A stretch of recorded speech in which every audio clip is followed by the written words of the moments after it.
Choosing the right PC parts isn't just about budget, it's about knowing what actually matters.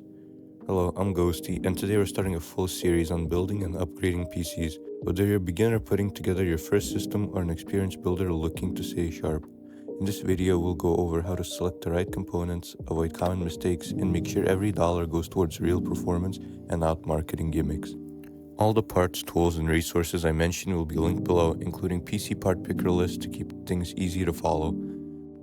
There's also a written guide in the description that I will constantly keep up to date. Also, there are timestamps in the description and on the screen now. Processors, also known as CPUs. So if you're gaming, the only CPUs truly worth considering right now are AMD's 7800X3D or the 9800X3D. You can also pick the 9950X3D if you want more cores for other things than gaming. For Intel, the only processors I would be looking at are the 14600KF, 14700KF, and the 14900KF. Suggestion: don't go Intel unless you're comfortable tuning voltages and power limits. Out the box, you can run hot and inefficient and degrade if they're not taken care of. AMD, on the other hand, has come a long way, especially with their X3D chips. If you're gaming, make sure to stick to X3D models only though. Non-X3D CPUs from AMD just don't offer the same level of performance per dollar in games. Also, don't be fooled by the outdated takes that AMD's overclock latency is now very competitive with Intel, up to a few nanoseconds of difference. Graphics cards are GPUs. So when it comes to GPUs, the high-end options are pretty straightforward. Right now, the only cards worth mentioning at the top are the NVIDIA RTX 5090, 5080, and 5070 Ti. For AMDs, that would be the RX 9070 and 9070 XT. For everything mid-range or below, I will leave a website down below where you can find local pricing and which cards are best bang for your buck. Your best bet is just to buy based on price to performance and your region. It varies much globally, so I can't recommend a one-size-fits-all advice. Also, don't forget to buy a GPU sag bracket. They're cheap and they work wonders if you want to extend your life support, or just use whatever you have on hand. RAM, also known as memory. For RAM, I'd avoid DDR4 in 2025. Go with DDR5 unless you're buying an older or own older parts. If that's the case, just go with any 32GB kit that says 3600 mega transfers, CL1619, 1939. Most other kits are just straight up bad, alright, and you should just avoid. For DDR5, go with any 32GB kit of DDR5 6000 CL30. I personally recommend the Team Group T-Create 32GB kit. Also, if you're planning to tune or overclock, you can just go with the 7200 CL34 kit, but keep in mind tuning stability takes time. Also, avoid 2x24 kits unless you know exactly what you're doing. They can introduce stability issues on most platforms.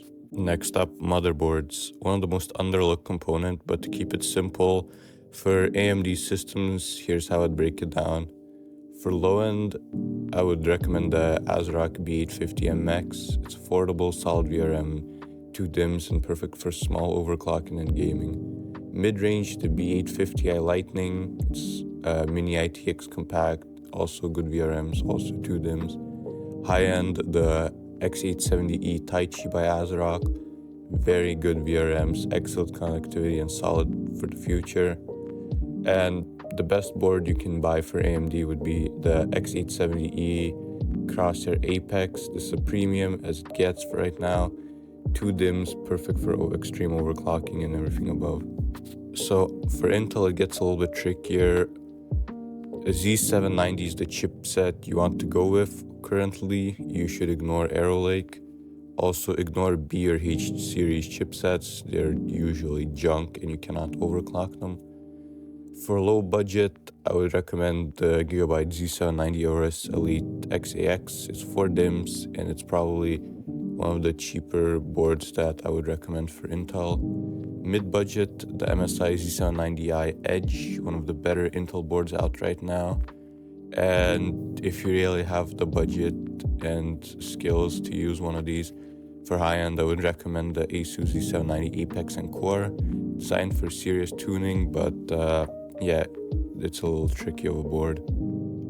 Alright, storage. So for storage, space doesn't really matter, just pick how much storage you want. Just keep in mind more storage equals more expensive.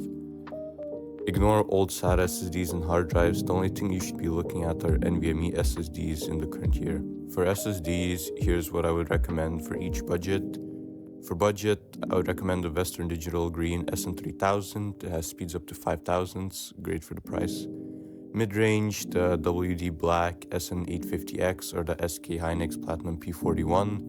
Both offer speeds up to 7000s, pretty great for the price too, I would say. And high-end, the Lexar NM1090 or the Samsung 990 Pro. They both offer speeds up to 10,000 and above. And if you really want to future-proof or have a high-end computer, you should just keep an eye out for the Samsung 1090 Pro, which should launch soon this year. Quick tips for the advanced builders: always buy and install a heatsink on your M2 SSD. They're cheap, easy to find, and they make a huge difference on the lifespan. Alright, so the case. The biggest mistake while picking cases is picking a fish tank case or a show style case with garbage airflow. Just because it looks cool doesn't mean your airflow will be good. You want proper ventilation, mesh panels, and space for a lot of fans. Airflow matters way more than RGB. Personally, the cases I would recommend are the Fractal Design Torrent, the Lian Li Langcool 207, the Corsair 3000D, 4000D, 5000D Airflow series, the Fractal Design Pop Air, the Montec Air 903 base, or any other mesh case that you can find. Just make sure your case has airflow in the front, top, and back. Fans, you need good case fans. Install as many as your case allows and make sure you're pointing the right way. Airflow orientation matters a lot. The general idea is if you're using an air cooler, front intakes for your exhaust. And if you're using an all-in-one water cooler, the top should be exhaust to get rid of the warm air before it hits the graphics card. On the rare occasion you have a case with fan slots on the bottom, you should set them to intake for GPU airflow. The fans that I personally recommend are the Arctic P12s and the P14s. They're budget-friendly, super reliable, and you can daisy chain them. If you're running a high-performance CPU cooler, whether air or liquid, consider upgrading to the P12 Max or the P14 Max. Just know that these cannot be daisy chained, so you need a fan splitter, but I'll link one down below. And if you're looking for the best fans money can buy, the Phanteks T30 are literally the best 120mm fans you can buy.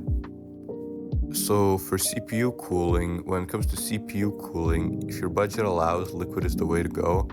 All-in-one liquid coolers generally outperform any air coolers, especially when paired with high-quality fans.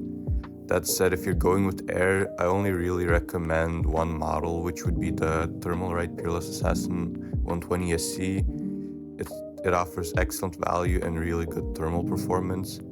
For liquid options though, the Arctic Liquid Freezer 3 is ideal for AMD. For Intel, I would probably recommend the Lian Li Galahad 2 Trinity Performance. Probably, in my opinion, the best Intel cooler out right now. If you're on a tighter budget but still want good liquid cooling, look at any of the Thermalright series, preferably the Thermalright Frozen Prism, except swap out the stock fans with Arctic P12s and you will have excellent airflow. One quick tip is to avoid 120mm or 140mm AIOs. Always go with at least 240mm and go bigger if your case and budget supports it.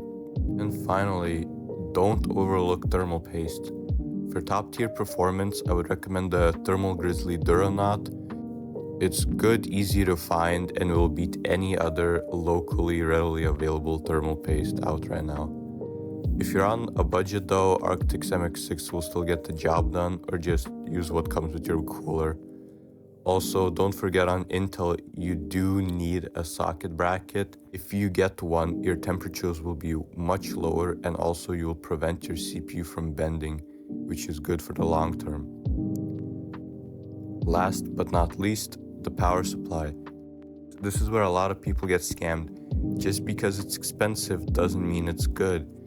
Use the power supply tier list that I will link below and aim for a unit that's in at least A or B tier. Some good brands include Seasonic, Corsair, and Superflower. Also, make sure you get enough wattage. This is detrimental to the life of your computer. And that's about it for the guide. Everything I talked about is linked below, including recommended part lists, written guide, the power supply tier list, and comparisons. And also, if you need help, just check out my Discord down below. I will assist everyone individually. And drop any questions in the comments. I read all of them. And hey, if this saved your time or money, a like and sub goes a long way. So, see you next time.